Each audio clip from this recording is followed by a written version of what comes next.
So we are going to get started a little bit later. We're going to wait for people to hop on. We will, oh, there's a chat.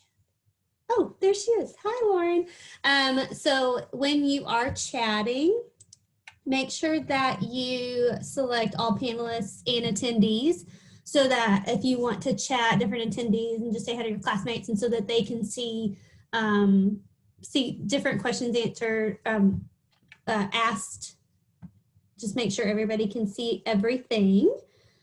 And you can go ahead and pull your chat up, and then you can also see your attendees on the side of your screen.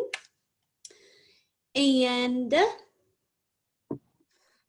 if you would, please, let's put your name in the chat and your major so that we can see what we're dealing with. And we can kind of speak to some of those things if we have some experts on. Awesome. Lauren has a psychology major, and they are going to have their virtual graduation on Saturday, so we're really excited for them. We hope it all goes really well. I mean, it's a video, but we hope that they will join us in May. There you go, Eric. They hope that they'll join it. We hope they'll join us in May at our in-person graduation if they decide to participate in that. Awesome. Theater arts. We gotta put ours? Yeah, you can put yours too. Eric put his. See, I thought you were talking to us, so he has to. No, you're good. I wasn't listening. Just so they know what you studied at Wesleyan. I think that's a good idea. Mass comm. There you go. Hi, Mass comm. What up?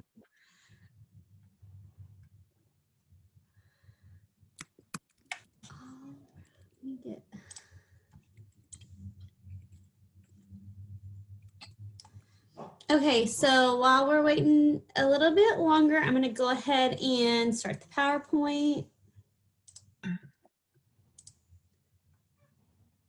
Oh, I have to share my screen first.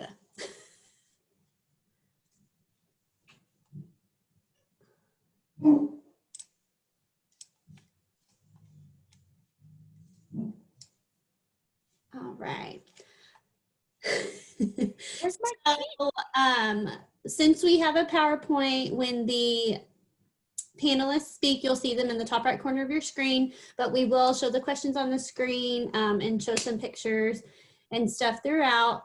So if you have a question that you would like to ask a panelist, you can either chat it or you can put it in the Q&A, and we can go through those questions as we go through the questions that the panelists have prepared for, or we can save them for the end. It just kind of depends on how it goes. Let's see. Let me get my chat up real quick. Awesome.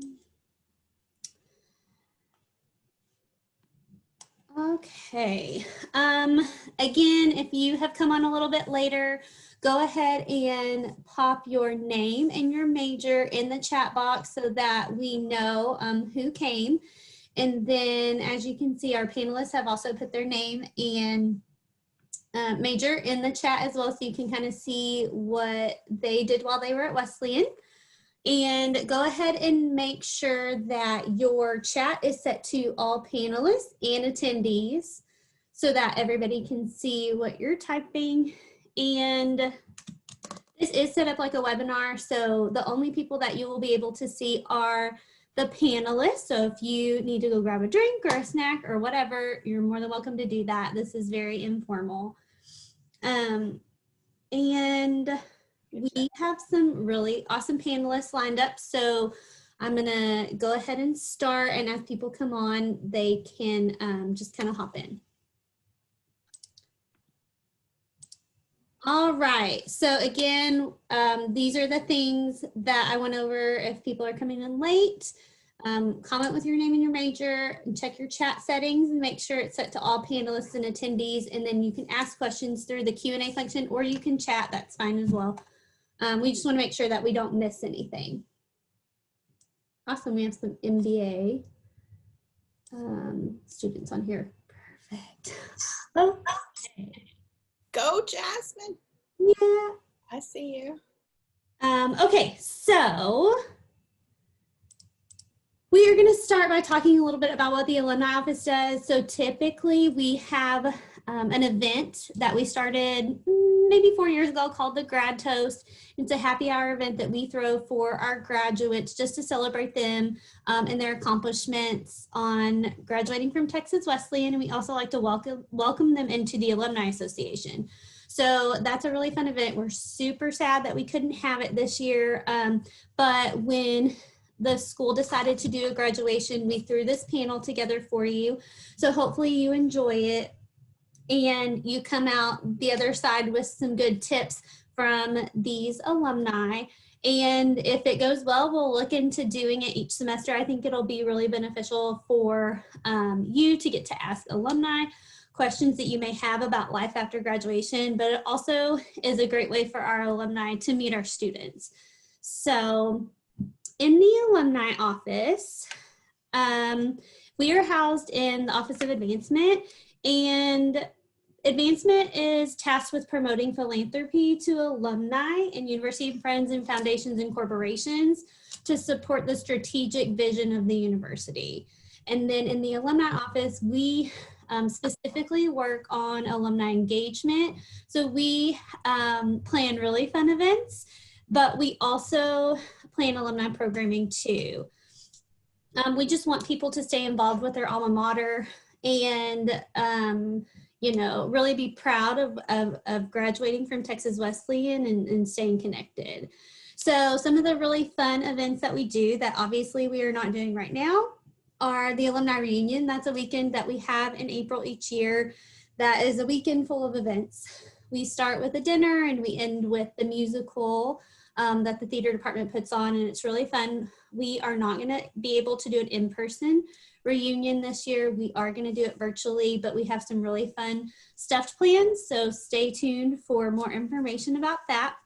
And then we also do events like the Wesleyan Wine Walk, the Wesleyan 5K, and we've just started doing virtual events, and we have some really interesting ones planned for the spring. So we will be featuring the music department at one of the events, and we'll have a behind the scenes look at the archives, and then we'll do some other fun events. We played bingo last semester, so just make sure that you stay in touch so you can participate in all those fun things. Okay, so we are going to get to know our panelists a little bit. So I'm going to give them a couple minutes to talk about themselves, and we are going to start with Patricia. Okay. Good evening, everyone. I was born and grew up here in Fort Worth. I did my undergrad and graduate at Texas Wesleyan. I was really interested in radio, television. So Dr. Sewell, who was a professor at Wesleyan, helped me get an internship at a local radio station. And from there, I went into television. And then from there, I went into event marketing. That took me all over the country. I was doing multicultural event marketing. What? I scrolled to different slides, so I apologize. Oh, no, that's okay. So after working in multicultural marketing for a while, I returned to Texas Wesleyan to get an MBA. And then shortly after that, I started my own agency. So now I produce events, fundraisers, concerts, festivals, and handle the marketing and logistics for that. Fun fact is eyebrow waxing was a side hustle for me in college. So. Awesome. So next we're going to hear from Bran again. Good evening, everyone. My name is Brannigan Contreras, and I am a graduate of 2015. I was born and raised here in Fort Worth. I still live here in Fort Worth, and I currently serve as the Community Outreach Coordinator in the Development Office at ACH Child and Family Services, and I've been there for about 2 years. And my role, I really focus on creating advocates in the community for ACH and for our mission. And so I go out and I share the stories of clients and talk about program information, because it's crucial to bring awareness about child abuse and neglect. And so I identify individuals, organizations, and companies who have a heart for service and who want to support ACH through advocacy, giving their time through volunteerism, and their treasure through donations. So that's what I currently do. A fun fact about me is I'm a huge Elvis Presley fan. Great, thanks, Brannigan. All right, Jasmine. Hi, Jasmine Lazarki. Great pictures you chose. Thank you. Hi. All right, so I went to Texas Wesleyan. I got my degree in business in 2012, major in marketing. And then I left Texas Wesleyan after graduating, and I went to TCC, and then I came back and started working there. Then from there, I took advantage of the tuition program, and I went ahead and got my MBA and graduated in 2016. I actually did it with my husband, who's there in that picture. We got our MBAs together. And then after leaving, after graduating, I left Texas Wesleyan, and I've been with a corporate aircraft maintenance company. And so we have a bunch of clients here in the area, and we work on corporate planes. And that's where I'm at now. Fun fact about me, I run numerous half marathons. The last one I did was in Puerto Rico. Nice. Awesome. All right, as you just saw our next slide, if I scroll, I gotta just stay away from my scroller on my mouse. So Eric, we'll hear from you next. All right, good evening. My name is Eric Montoya. I am a graduate of Wesleyan with my undergrad in 2007, and then went back for my master's in 2000 and graduated in 2015. My little phrase is I am born, raised, and educated here in Fort Worth, Texas. I'm a product of Fort Worth ISD, and then attended Wesleyan. Loved it so much, went back for my master's. I currently work as an assistant principal in Fort Worth ISD. I taught second and third grade for 10 years, and I'm currently in my 4th year as an assistant principal. He's pictured there. I'm there with my principal representing Wesleyan on a Friday afternoon. I think it was Boss's Day. They gifted us with those lovely flowers and plants. And so I don't consider myself to be the boss, but as an administrator of our campus, I guess I am one of the bosses. So it's humbling to, receive things like that. And then I guess a fun fact about me is that my original plan was not to be an educator. My original plan was to be a nurse. So life throws you all sorts of curveballs, and you just kind of go with the flow. Thanks, Eric. All right, we're going to hear from Vernon next. Oh, you're on mute. It would probably help if I took myself off mute, right? So honored to be with you all. Vernon Wright, entrepreneur, speaker, educational consultant, life coach, and currency trader. Yes, indeed, I do have my hands in a lot of different business ventures. So honored and blessed to be with you all here tonight. Came on the campus of Texas Wesleyan in the fall of 1989. You can probably figure out how old I probably am. You can do the math, right? But just so honored to be with you all. And, one of the things that I have really enjoyed as an alumni is seeing the growth of the university and all of the different things that the university has done in expanding its reach. And so happy and honored to be with you all here tonight. I really have a feeling very, very much so that there are going to be a lot of gems dropped this evening in this forum. So fun fact about me, when I was at Texas Wesleyan, I was a member of not only a service fraternity, Alpha Phi Omega, but also a social fraternity, Lambda Chi Alpha. Thank you so much. Awesome. So thank you so much for our panelists for participating tonight. So we are going to get to our next slide, and that's our first question. So I didn't write down, I have my PowerPoint thing going. So if one of these is your questions, just go ahead and answer because I don't have the list in front of me. So we are going to start with, why is it important to view yourself as a brand? I believe that one was me, and so honored to be with you all here again this evening. Simply, it is this: a brand equals connection. And so when we talk about a brand really symbolizes who we are as individuals. And so, whatever our identity is, when we see a brand that aligns with that identity, a connection is made. This is one of the reasons why people are such ardent fans with different sports teams. Of course, you know, here in the Dallas-Fort Worth Metroplex, we have the Dallas Cowboys and Texas Rangers, Dallas Stars, and other teams as well. So as we go through this tonight, and the recent graduates and anyone else that might be here that is a part of the community, really want you to think about what is your identity as a person, but also too, in different speaking engagements that I do across the country, virtually and in person. I often mention this as well. What is your collective identity? What social circles are you a part of? We're all a part of this collective circle, which is Texas Wesleyan. That's part of our collective identity. So when you identify with a brand, there is alignment there. So as you are talking to people in your professional career and you're expanding and you're exploring all of these different opportunities that you have, the one thing I would ask you to really think about is this: what is your individual brand? What do you represent? Or as I coach a lot of my clients in one-on-one consulting, I coach them on how to do what I call a personal impact statement. And basically it is comprised of 4 different things. Number 1, who are you? Number 2, who do you work with? What individuals, what organizations do you work with? Number 3, what do you focus on? And number 4, what is the resultant impact as a result of that investment of time and effort along with those individuals that you collaborate with? Personal impact statement, because I will tell you this, in the many years that I've interviewed countless people, it is a rare thing to have a graduate, or anyone for that matter, be able to really express who they are, what they're focused on, and what they believe will be the resultant impact.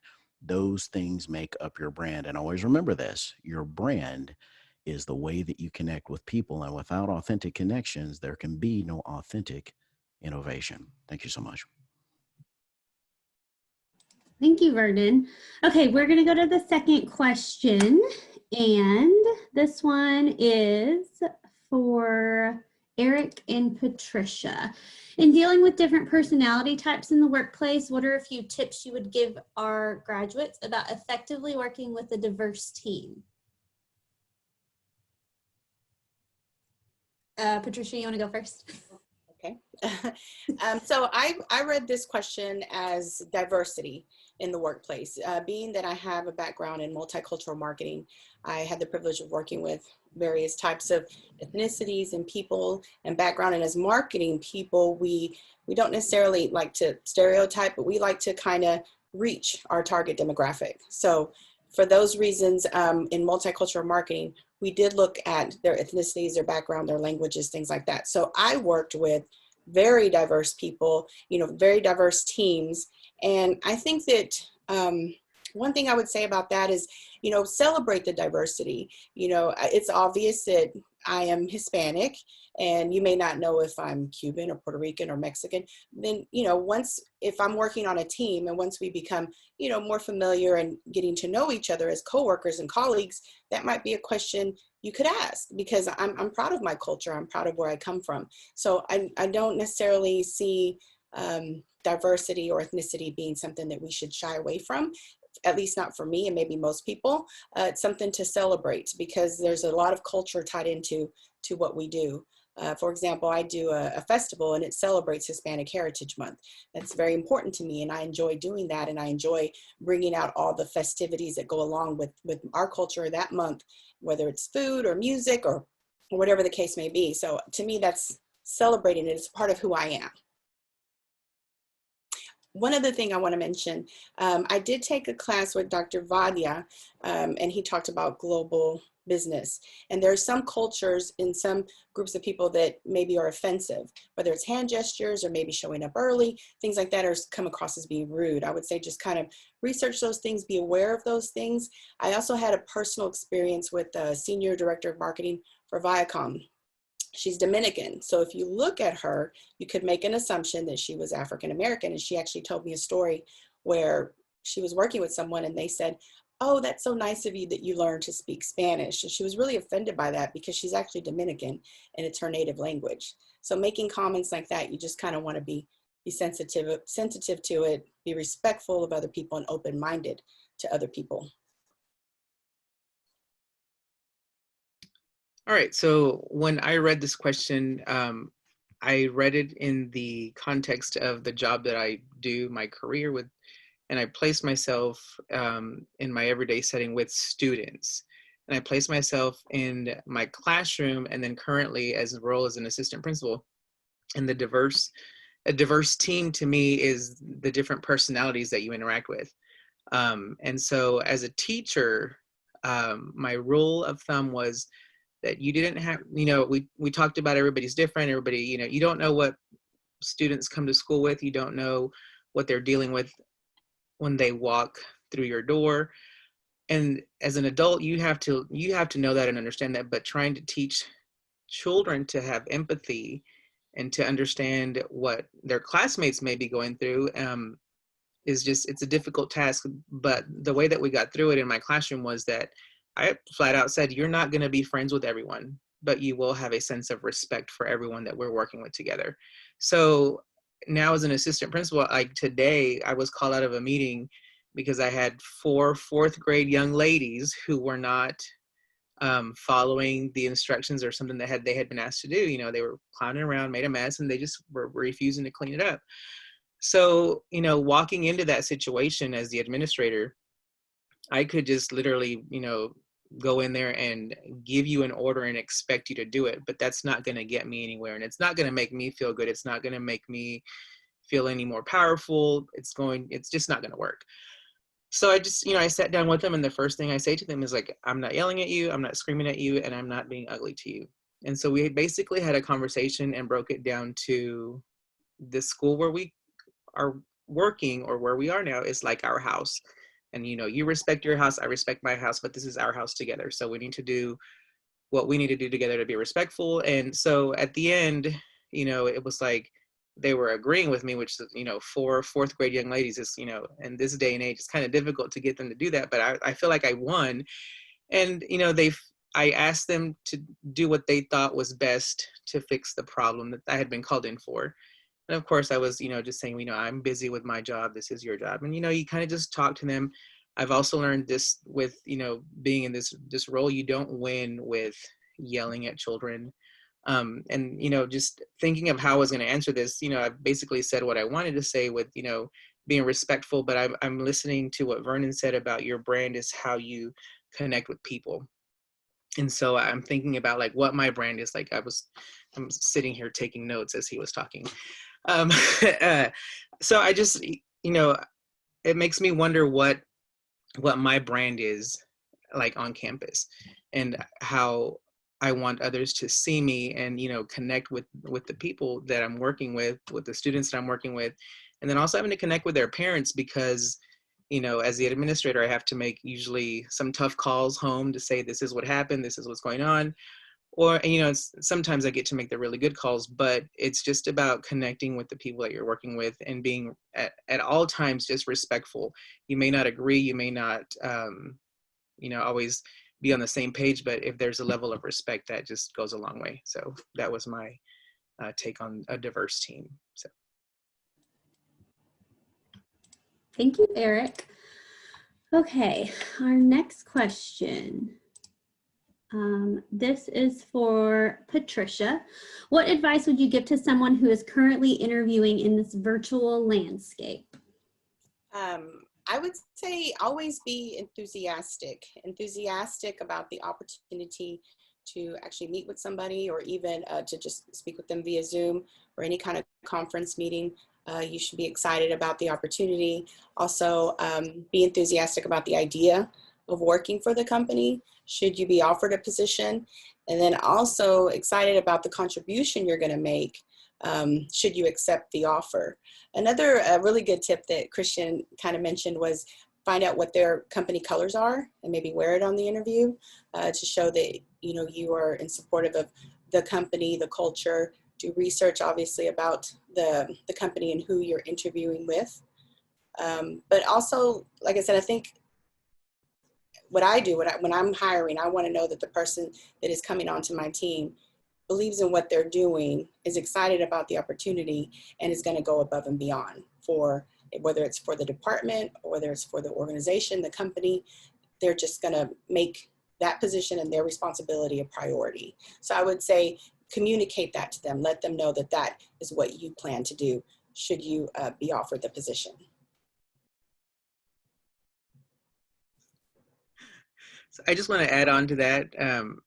In being involved in interviews and hiring, potential teachers or just different staff members, I've found that a little research on their part goes a long way, because it makes the conversation a lot more fluid rather than us just asking questions.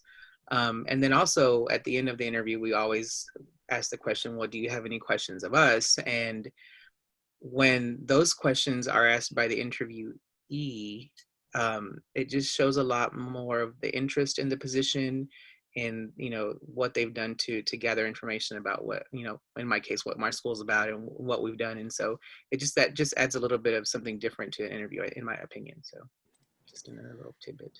And I recently did an interview, and every time I asked this question, to who I was interviewing with, they were like, oh my gosh, that's such a good question. But I think one of the best questions that you can ask a committee or the person who's interviewing you is, what are some of the traits that you think somebody in this position would need to be successful? And everybody just loved that. So I think that that's something, just a good takeaway for this. All right, next question. Brian again. How long did it take you to find a job, and how did you stay positive and motivated while job hunting? So after I graduated, I had been working at Texas Wesleyan for a couple of years, and this was before I was at ACH. And, Wesleyan gave me so much, and I learned a lot. But like all transitions in life, it was time for me to take the leap and to move on to something else. And so sometimes it was hard to stay positive. I remember applying for a lot of jobs and not always hearing back. And so I feel like it took me almost 10 months to find something that I thought really fit my skill set and how I was trying to grow. But even during that time of searching, I was building my network. I was making sure my cover letters were top notch. And I think that one of the main ways that I stayed positive and focused and motivated was that I had a mentor. I think having a mentor is so important. To have someone in your corner rooting you on is just so uplifting. And so my previous boss is actually my mentor and still is today. And it's important to have a mentor like that, someone you can turn to for questions. And so as recent graduates, I recommend having a mentor, identifying someone in your circle that maybe has more experience than you, that you can always ask questions. And as you grow in your life and in your career, remember to give back and be a mentor to someone else as well. Does anybody else have anything to add to this? Jasmine, okay. Oh, yeah. Sorry, I was trying to get off mute. I was going to say, like, I have a lot of friends who graduated, and they, like Brannigan said, it was like 10, 12 months, but they didn't settle. They were like, I know what I want, and they were very clear in their goal, and they weren't just going to get on with any company. So they were willing to wait just a little bit longer to get the job that they wanted. And one example I have is, had a friend who went to Boston for his master's degree, went to a great school, came back. He was unemployed for a year, but he knew exactly what he wanted. And now he works for the Dallas Cowboys, and he's worked for the Dallas Cowboys for like 5 or 6 years. And he was like, no, I know what I want. And he could have gone, like he could have accepted any job, but he was like, no, I know this is what I want to do. And he doesn't regret a day of it. And as much as people around him were like, just get a job, like, you're graduated, you need to work. He's like, no, I'm holding out. And he did, and he loves his career, and it's taking him where he wants to go. So I would say just kind of be patient and make sure you don't settle. unless, you know, you absolutely have to for economical reasons, but like just set that goal and really go for it. Thank you, Jasmine. Okay, next question. What was the transition like from being a working student to a career? Eric, do you want to go first? So in regards to reading this question before our panel this evening, I just made me think, when I was at Wesleyan, I worked constantly. I did all sorts of odd jobs, and I student taught. I remember one semester I took like, it was like 18 hours or something. So moving from being a student to a career and being lucky enough to have graduated in December and started a teaching job in January, like I just, you know, everything happens for a reason. So it was great. One of the biggest struggles that I had though was when I worked these odd jobs, I was getting, you know, paid weekly, you know, at the job site, you know, whatever. Going into education in Fort Worth, you know, we get paid once a month. So learning the budget, you know, that income was a big learning curve. And then just also, and I'm just going to be honest, with being a student and working, and I had a very active social life as well. So having to manage that social life to say, oh, I have a real job now. I can't, you know, go out on during the week because I have responsibilities. I have a class of students who are depending on me to be there on time, be there every day, and not, you know, and give them my best, which, you know, I wanted to do, I've continued to do. But that was just, I still had that circle of friends that were still in that college life that I had to learn to manage, to say, you know, I have a job now. I'll see you Friday or Saturday. I can't hang out with you during the week because, you know, I have lessons to prepare and things to get ready. So for me personally, it was budgeting, it was managing money and managing friendships, in the sense that I wanted to keep friendships, to keep those connections. But I had to determine what was more important: getting things ready for work and being prepared for my job, or hanging out with friends. And so, you know, at times it was a bit tough because they, you know, my friends that were in college at the time still just didn't understand that why I couldn't. But, you know, once they came around and got their jobs going, they kind of understood what, you know, was happening at the time. So, you know, that would be my 2 cents on that one right there. My turn. So I think that being a working student is really a balancing act, and I definitely agree with Eric. I remember toward the end of my degree requirements, I was just taking whatever was left, and so you know, I'd have a class super early in the morning, and then I'd run downtown to go to work. I was working in a bank at the time for maybe 5 or 6 hours, and I'd run home for dinner and go to an evening class and wouldn't get out till 9 o'clock. And so sometimes it was 12, 15-hour days, and it could be rough. But as a working student, you learn really quickly how to manage your time because you're juggling so much. But once you graduate and hopefully you find the job or the career that you enjoy, you know, not having those classes definitely frees up your time, and time is so valuable. And so I recommend, you know, using that extra time to really invest in yourself. And that might mean taking time for hobbies that you put aside while you're in school, or attending professional development conferences to build a skill set, or even volunteering. And so just managing your time. And I think that as working students, we're kind of experts at that. So.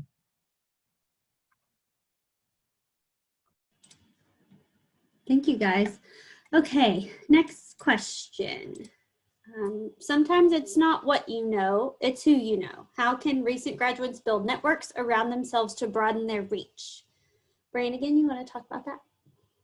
Yes. So,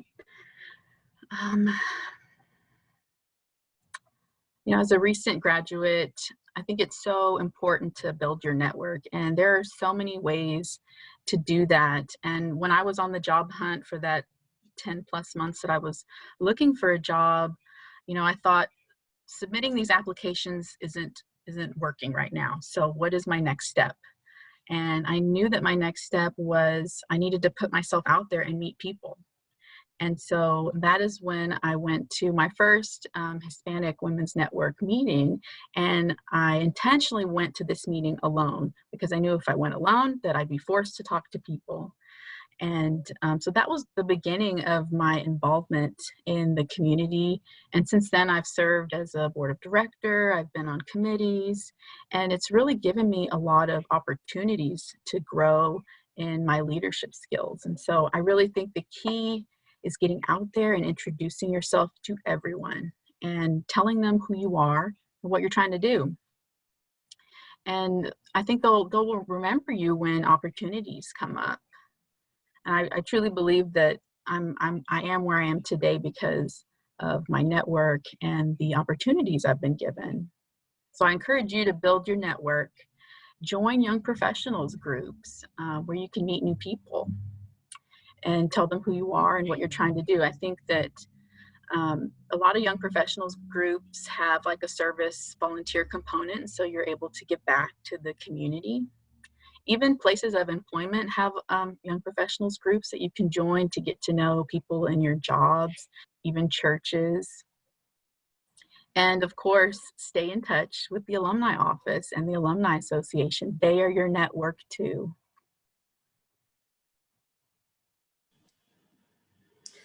Vernon, can you speak a little bit about growing network and selling your brand? And then, okay, Eric, you can go. Sorry. I was just going to add that I joined the Alumni Association very late. I think it was after I did grad school. I think it was after the first Wesleyan 5K. And I just feel, and I'm so glad that I did it, and I'm enjoying working with the Alumni Association and meeting all of the different people I've met. I just feel like I think I would have been in a different position had I done that a lot sooner. So like, Brannigan just said, like, I would highly encourage you to make those connections, keep in touch, because it is a great group. It's a great networking opportunity, and just, we love Wesleyan. So, let's keep that going. So. Yeah, I'd like to go ahead and jump in here if I could, just real quick. One of the things that, and this kind of goes into something that I was very privileged to share with you all again. What a great honor to be with you all this evening about your brand and really where your social circles and all of that really comes into play. And one of the things that people may not necessarily realize is they are around decision makers every single day, whether that's in their place of worship, whether that's in a civic club, whether that's in youth sports, what have you. There are all of these different places, even standing in line to get groceries. Chances are you are probably next to, social distance, of course, in this time of the pandemic. You're probably close to, or in the close proximity, I should say, of someone that is a decision maker. And one of the things that I had a mentor share with me many, many, many moons ago, and I believe it was Brannigan that spoke to this, and I am absolutely a huge fan of mentors. I have several of them now and have for many years. One of the things a mentor shared with me many years ago was this. He said, you know what, Vernon, let's say that you were in an elevator and you got in an elevator, you were riding from the first floor to, let's say, the 15th or 20th floor of a building. You had 60 seconds to go ahead and make your pitch to a decision maker. Would you be ready? And when I coach individuals all of the time, one of the things that I ask them is this. I have a lot of clients tell me, Vernon, I've been praying for this. I have it on my vision boards, which I'm a huge fan of vision boards. I've had this on my list of things that I've just been really desiring, and I want this door to open. But what I ask them is this: if the door were to open tomorrow, would you be ready to walk through it? And when we're talking to all of these individuals that we come into contact with, that are friends, that are family, one of the things that we're able to do is really speak to who we are in an authentic way. And I don't know how many times I have seen in different clients' lives where they're at a social setting, they're at an outing, and someone's asking them, hey, how's it going? What's going on in your life? What's new and exciting with you these days? And certainly I'm humbled to have worked with these different clients, and they know when someone opens up a door like that, hey, I am so excited to tell you what's going on with me right now. This is kind of what I'm looking at. These are kind of the things that I'm focused on. This is the impact I want to make. Do you know of anyone that is in this sector? Do you know of anyone that might have connections in this area? Is there any way you can connect me with them? Now, obviously, paradigm shift in terms of generations. One of the things that is really huge right now, That is a pro tip that I'll go ahead and give to you all now that I share with my clients is the power of social marketing, specifically Instagram. And so if you have Instagram, you can use your Instagram not only in a personal way, but you can use it in a business way in the way of a brand to promote yourself. And sometimes when individuals maybe have been reticent or a little reluctant to share or exchange phone numbers, guess what they'll say? Hey, here's my Instagram. Take a look at it. Tell me what you think. And that's a really quick way to have your branding work for you 24/7, whether you're up, whether you're asleep, whether you're on vacation, wherever you're at, to really help do that. But when people ask you how you are and kind of what's on your mind or what's new and exciting with you, great door that's open for you to go ahead and make that pitch, that 60-second pitch about what you are, that personal impact statement, who you are, what clients or individuals you work with, what do you focus on with those clients, and what's the result and impact, and then be able to go ahead and ask them, hey, now that you know a little bit about me, do you know of anyone that would align with that, or that aligns with that, or their company aligns with that? And I've seen so many great connections come about that way. Thank you. And as Eric said, the Alumni Association is a great way to stay in touch with the university, but also meet very like-minded people. We all love Texas Wesleyan for the same and different reasons. So let us be a resource to you. We have lots of events and programs that can help expand your network. So just stay in touch with us and we'll help you as much as we can. And a fun fact, Eric and Vernon and Patricia are all a part of our Texas Wesleyan Alumni Association Board of Directors. So not only are they esteemed panelists tonight, but they're also wonderful board members, and we really appreciate them and all they do for the university. And Brannigan and Jasmine, as I said, both worked for the university with me. And they love the university too. It's a very special place. So thank everybody for being here tonight again. Okay, next question. Are there any tips you would give graduates that may not have work experience when they are job hunting? Jasmine. Yes. I just wanted to touch on one thing about the previous question. Oh, sure. When he was mentioning like your Instagram is your brand, remember that and make sure you have appropriate pictures in your brand when you're job hunting. So I just wanted to throw that out there, that college provides really great memories, but employers may not want to see them. So keep that in mind. But yeah, so when job hunting, I was not a lot of experience. So there's a few things I wanted to kind of touch on. I wrote it all down so I wouldn't forget anything. But I wanted to say that a lot of people have a lot of transferable skills, right? So like while you were in college, you could have worked as a barista at Starbucks. That might not be necessarily the accounting job that you're applying for, right? But you learned things as a barista, and you can take some of those transferable skills when you're applying for your new job or the job that you would like. And one thing I would really recommend is that you work with career services or a career counselor, and they will help you with those transferable skills. Like everything that you have done, it has some type of skills. One example I kind of give is like some people who have been moms for like 5 years, and you're like, I don't have job experience. You manage an entire household, you manage budgets, you manage time, you do all of these things, and those are transferable skills that career services can help you put on your resume when an employer is looking at it. Now, besides transferable skills, internships. One of the great things is a lot of these companies, well, pre-COVID, but a lot of companies were looking at recent college graduates to get them into their internship programs. And then from there, you know, you have the opportunity to apply for jobs or they give you a job. So check out internships. A lot of people have also mentioned mentors. So I won't like go too much on that, but like having a great mentor to help you along the way will help. If you can't get an internship and you're like, my transferable skills aren't great, volunteer. There's tons of organizations who need volunteers. So if you want to be an event planner, you can get into an organization who's going to do a gala or whatever it may be, and they put you on some task, and right there, getting some transferable skills.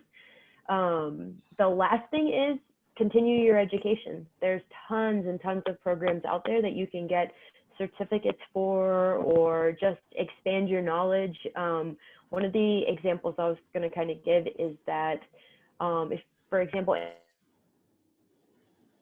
in IT, and you're like, oh, I make apps for phones, there's tons of organizations or classes or colleges or whatever, even different groups that you can go and get a certificate, and then that will help you build your resume to try to get some of those jobs that you want. And really, like everyone kind of said, network, talk to people, be your brand. My question, you know, everybody answered it kind of before we got here. Does anybody have any other tips for that? Awesome. Okay, next question. Is it okay to accept a job outside of your area of study? Vernon, what do you think about that? Yeah, I'm going to say absolutely so. Fun fact, when I first came to Texas Wesleyan many moons ago, my major actually was chemistry. My plan back then was to get a degree in chemistry and to teach chemistry at the high school level, and then maybe do something beyond that. And my freshman year, with a chemistry major, and this is why I want to say this here real quick little 30-second, hopefully less than 30-second commercial break. One encounter with one person can profoundly and positively change your life forever. So I was sitting there in the business building, of course, right across from the Martin Center. The Martin Center was not there on campus in those days. And I was sitting in this business class, and it was microeconomics. And for me, you know, I was just taking microeconomics because that's what I had to take on my degree plan. And I didn't know that I was sitting in a place and I had a date with destiny and a date with a person who was going to phenomenally change my life. And that person is the late, great Mac McLean. And sitting there as I listened to him, and he just shared all of his wisdom about economics and really the world and really life. I sat there and I said, you know what, Vernon, and how many of you, you know, that are listening to this or watching this have had one of those moments where in real time you have to get real with yourself. And I said to myself, you know what, chemistry is great, but you know what, there is something here.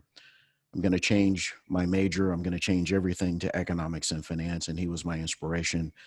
And I know now in the place where he is smiling down on us. We miss you, Mac McLean. And then I graduated with that degree in economics finance, went into the corporate world, worked for a large brokerage firm, financial services firm. If I said the name of the firm, you would absolutely know who it is. Did that for a while and said, you know what, I'm at a place where I want to go ahead and make a change in my life. And got into this little thing called education. And got into education. And my original plan, I kind of laugh at it now. And I mentioned this many times when I do speaking engagements. My original plan back then was to teach for 20 years, retire, and then just kind of go off and play golf and kind of do some other endeavors that I wanted to. And I got into teaching, and about year 2 or year 3, I got approached about leadership, and I ran from it.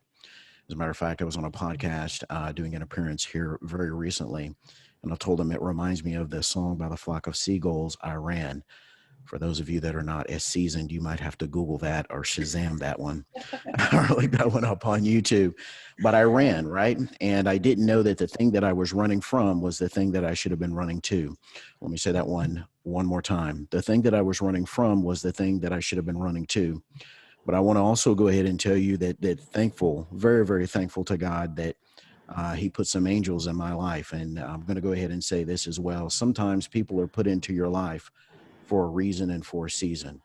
And there were some people that were put into my life for a reason to go ahead and show me that I was capable of so much more than what I wanted to do. And so they helped me to enlarge my vision.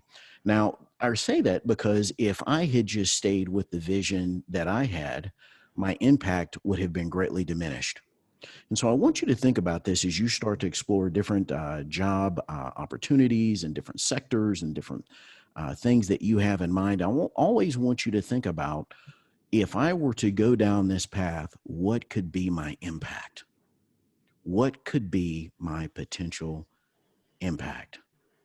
And so I did that for a while, got into various levels of leadership and did various things. And lo and behold, guess what? I came back around to that thing that was that teaching connection, the thing that inspired me so much with Mac McLean, which was starting to do speaking, starting to do consulting with different school districts and different clients and different organizations. And it was so interesting to me because, again, when I entered and came into Wesleyan, my goal was to get a chemistry degree and to teach chemistry. And then I went into business, and here I am. I've come to some degree, very much so through the circle. And now, what I do, and I'm very blessed to do all of the time, and it's expanding literally by the day, is to use not only those parts of education that really connect with my core, but those parts of business as well, as I do all of these things in the business realm. So I always want to go ahead and say this. In real time, you always need to know your vision. What is your vision and what do you want to do? And I want to mention this real quick as well. I'm a huge believer in vision boards. I've been using them for years and they manifest and they work. I would definitely recommend for you to go ahead and get a vision board and get those visuals in front of you where you would see them every day for those things that you want. Also, too, as well, have your goals. Have your goals down. And then also, too, as well, I want to go ahead and say this to you. Start journaling. I do this every single day. I use an electronic journal, but if you want to use, old school pen and paper, what have you, start journaling. And as you start journaling, you will get the three things that I talk about quite a bit when I work with clients in my coaching practice and also with different organizations. And it's this: you will get clarity. That clarity will help you to understand the current context. And when you have clarity and context, it will help you make absolutely phenomenal connections with people so that when you feel in real time that, my degree was in economics and finance, but I'm getting ready to go over into this other sector, you'll be able to make the connection between what you formally studied and what this sector, this opportunity is, and how the commonalities are and how they still align with who you are at your core. Thank you. All right, so I'm gonna just jump in on this and say, as an educator, I studied education at Wesleyan. That was what I was there for. But in working as an educator and now as an administrator, I've encountered several colleagues, interviewees that have studied outside of education, and for circumstances of needing a job or just finding a different career path have come into education. And I will honestly say, part of me is usually thinks, if you didn't study it, especially education, because it's, to me, it's like, so special, is, do you really understand it? But I have encountered that some of the most passionate educators that I've been able to observe, work with, didn't study education to begin with. So taking a job outside of your area of study, is totally something that is possible to do, as long as you present the passion for the job that you're doing at that time in that space where you are, because, and especially in the field of education, in order to inspire students and connect with them, you have to bring that tenfold to begin with. So by all means, it's okay to do something different than what you studied, as long as you have a passion for what you're doing at that moment. So Thank you, guys. All right, next we have, why is it important to have work-life balance, Jasmine? It's really funny that you gave me this question because I'm the worst at this. However, I'm married to somebody who's the best at this. He, at 5 o'clock, is off, and he does not answer an email until 8:01 the next morning. So I had to ask him how you do it.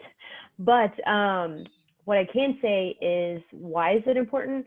Really, it's just like self-care, right? Like you need to make sure that you're taking care of yourself, because if you're not taking care of yourself, you cannot be a good employee. You cannot be a good homemaker, or whatever you're going to be, right? Like you need to make sure that you're taken care of. And so a lot of times you get so wrapped up in work, the only thing you can think of is I have to do this, and tomorrow I have to do this, and I have to do this, and then all of a sudden you're like stressed out and overwhelmed, and you just not functioning as great as you could be. So like it's so important to just like manage your stress. Also, I feel like when you take time away from your job, that you come back with a clear mindset. The example I was going to use is, have you ever been working on, I don't know if people still do word searches, but like you're doing this word search and you're like, man, I can't find this word. I can't find this word. Then all of a sudden you're like, all right, I'm done. I'm going to go. And then you come back 10 minutes later and the word's right there. So you just needed to step away and then come back with a clear mind. I think that's really, really, really helpful. The journaling idea was genius as well. Like just step away, write down your thoughts, get it all together. The other thing is to kind of, I'm getting all over the place, but anyways, self-care, take care of yourself, be a more productive person. Now, how can you do this, right? Because it's easy to say like, I'm going to take care of myself. And then 5:30 and you're like, I'm just going to finish this. Then 8:30 and you're like, I'm almost done. And then 9 o'clock and you're like, okay, well, I just worked till 9 o'clock tonight. Be effective with your time, right? So like when you're working, you're working.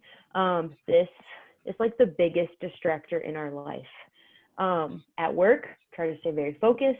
Then you can finish your job and go home and be on your phone, do whatever. Set manageable goals. I'm not the queen of this. I write all my to-do list and then I'm like, I only did 3 of the 15 things. But writing it down was helpful because I was able to cross something off. I'm not trying to stress myself out about what was I supposed to do? What was I supposed to do? It's there so you can get back to it. Also, one thing that I really, really, really suggest is setting acceptable boundaries when not at work.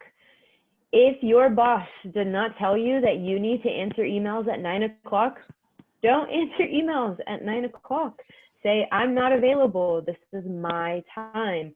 If your boss would like for you to answer emails, then ask your boss, like have a conversation, you know, tread lightly, but don't be afraid to say like, okay, if you want me to answer emails whenever you send them, then I do need some time for myself, and say, I am not answering emails from 7 p.m. to 9 p.m. because that's when I have dinner. That's when I binge watch, I don't know, whatever you want to watch or take care of your kids, whatever it might be, but set those boundaries and make sure that other people respect them and you respect them. Because if you answer an email at 7:30, the next time it comes, they're going to be like, oh, that's fine. They're going to answer the emails. They're going to answer the emails or whatever it may be, phone call, whatever.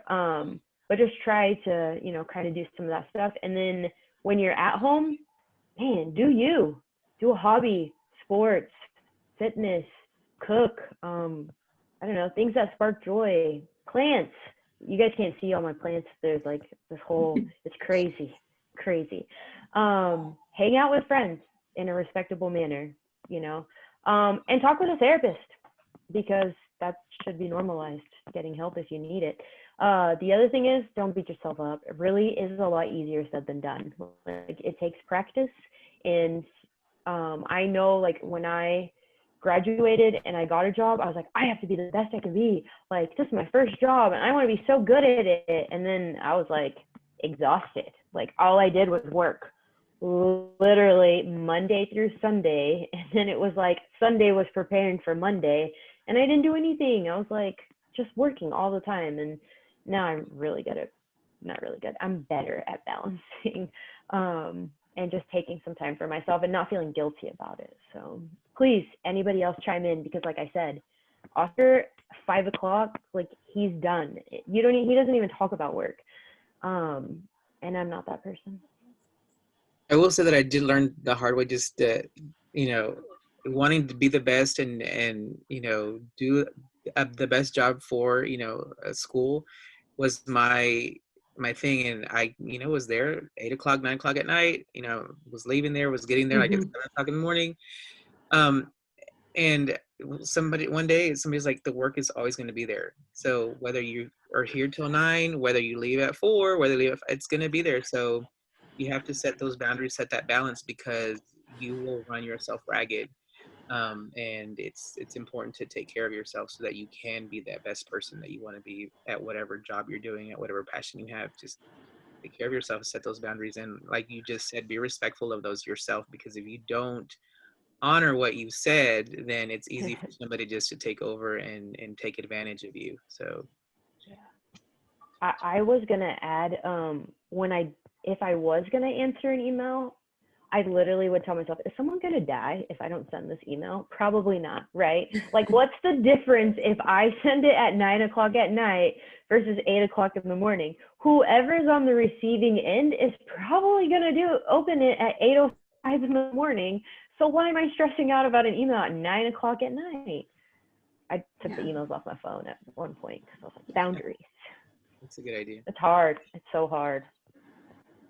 Do agree with the boundaries, but I remember, and yes, your inbox is never going to be empty, but I remember when I was an undergraduate and I got the internship in radio, which is 24 hours, or 3 stations in one building.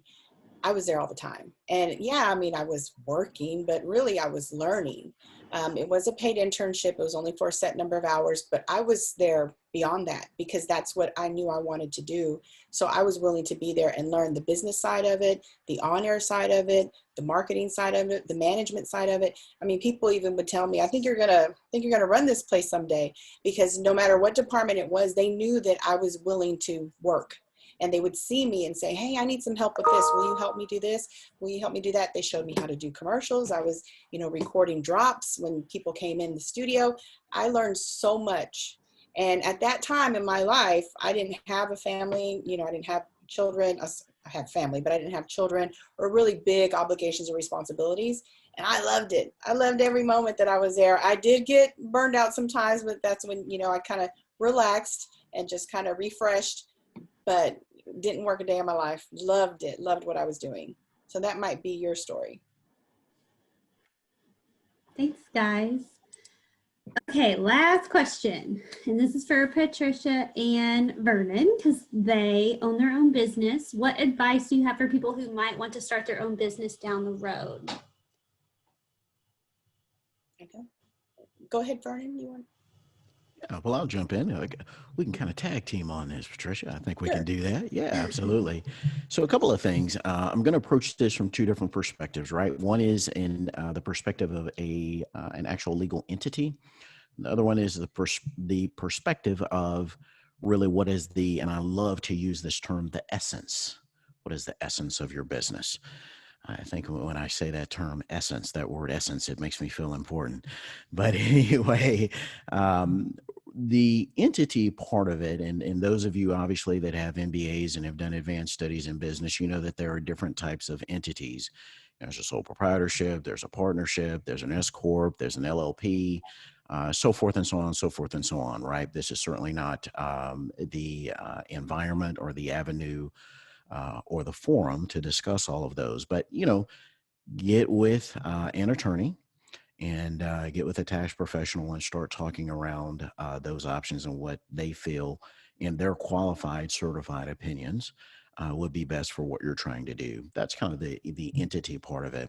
The other thing and the other side of it really is the essence. And I'm going to say a few things here real quick and turn the mic over to my esteemed colleague, Patricia Castillo, that is on here with me. So great to see you. I think the last time I saw you, we were at a football game watching the football team play. But really, it is this.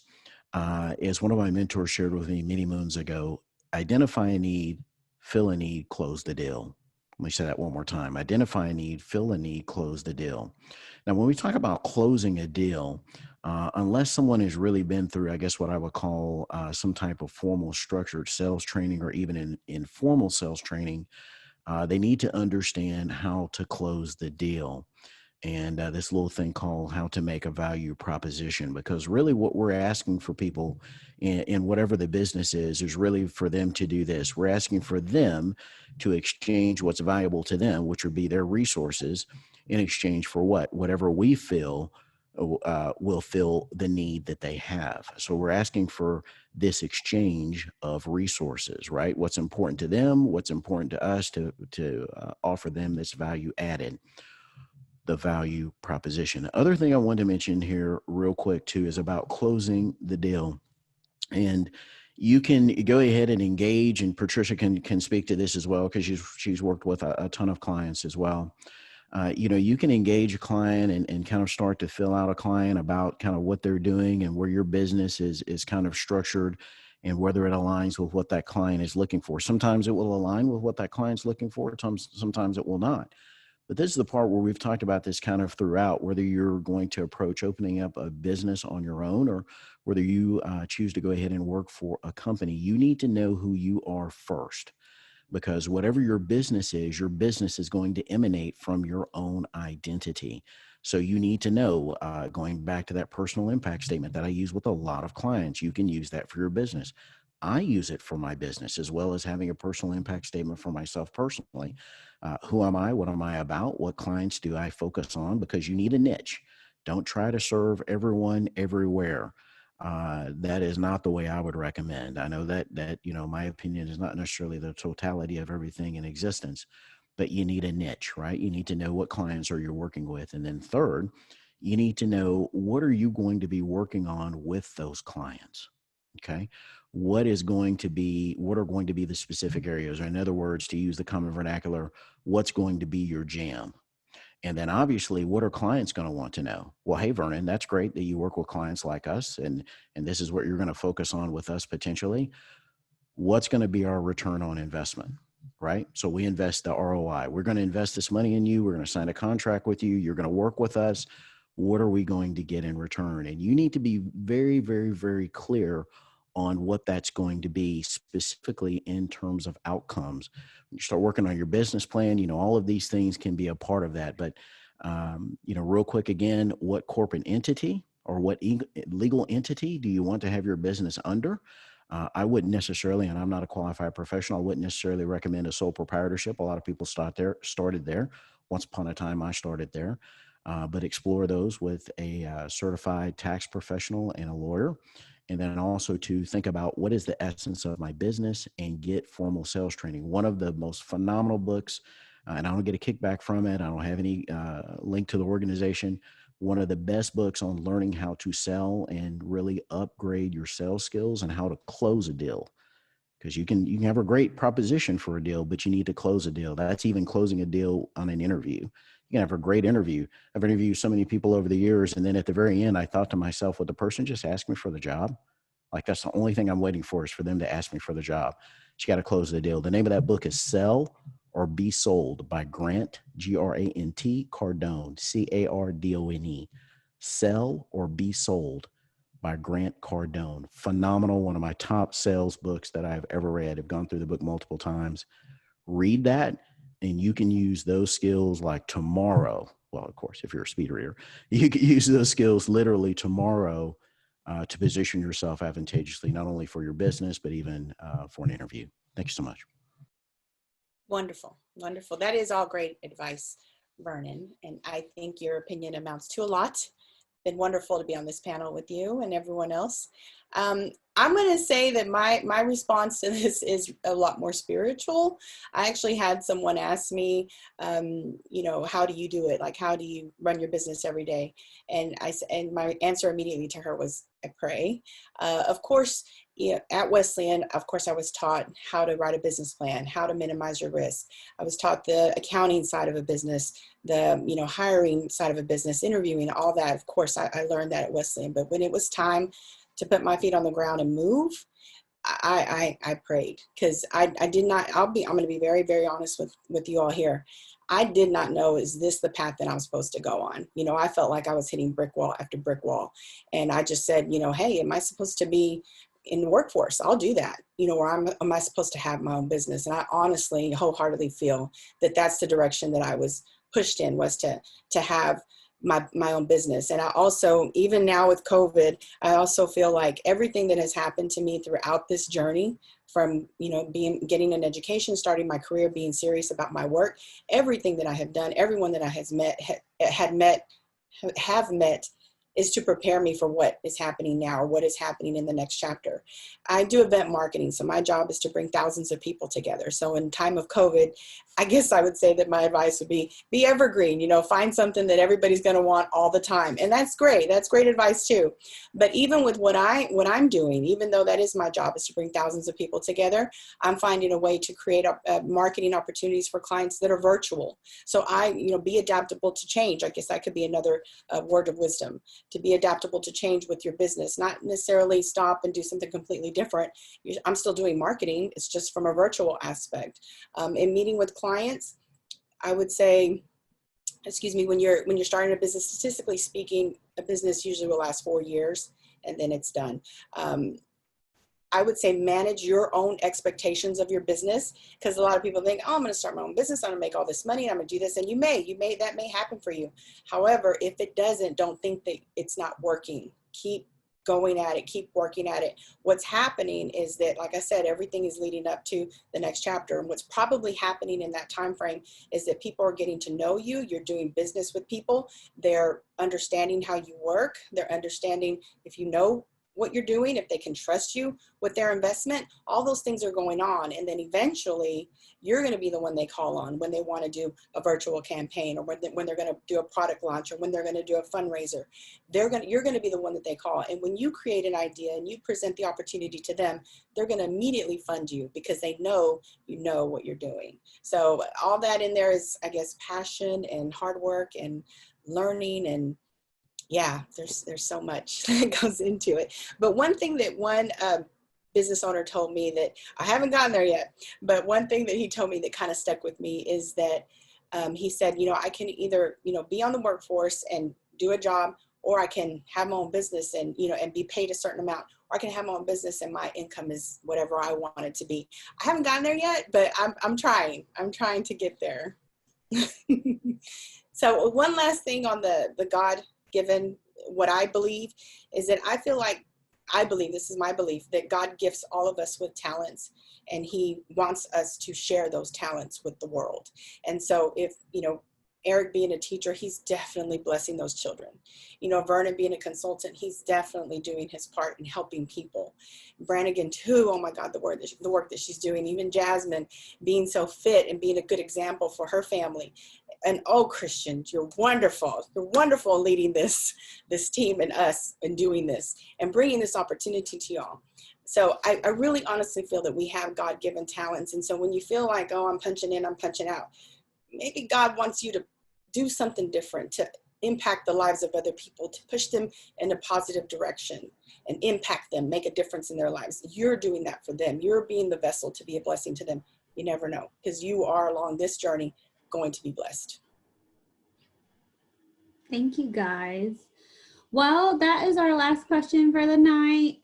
Thank you all so much for coming. I did want to mention that we do have career services, and that is available to you as an alum. You do not have to be a current student to take advantage of our career services office. So you can go online to TXWES.edu/career services and look at all the services that they provide for our students and alumni.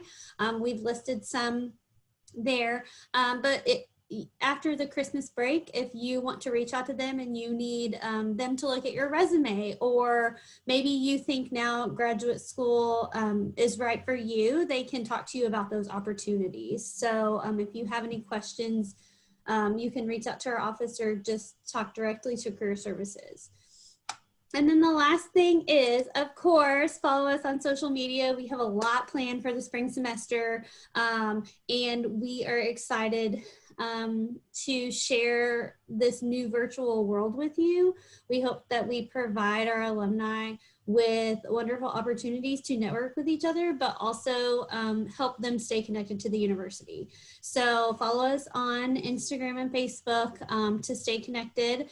We have an event in January that will feature the music department, and then we have one in February that will feature the archive. So it's like a history lesson on Texas Wesleyan. It's going to be really cool. So thank you all again so much for coming. Thank you to our panelists. I really appreciate this. This will be online afterwards, so you can watch it whenever you'd like to on the university YouTube channel. And we appreciate you all for coming out and sitting with us tonight. I think that we all learned at least one thing tonight. It was very helpful to talk to all of these individuals. So yes, if you have any questions about tonight or just life as a Texas Wesleyan alum, please feel free to call our office or message us on social media. Thank you guys so much, and we will see you all soon.